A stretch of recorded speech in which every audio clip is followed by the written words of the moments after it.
天要教大家的是咳嗽运动。正确的咳嗽方式可以帮助痰液排出，进而降低肺部感染的风险。首先，双手放在肚子上，鼻子吸气，肚子用力，嘴巴打开，将气体用力的哈出来。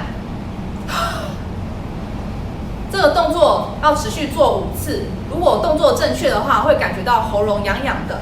此时如果有痰的话，可以准备一张卫生纸，将口鼻捂住，然后用力的咳嗽2次，此时痰液就可以顺利排出。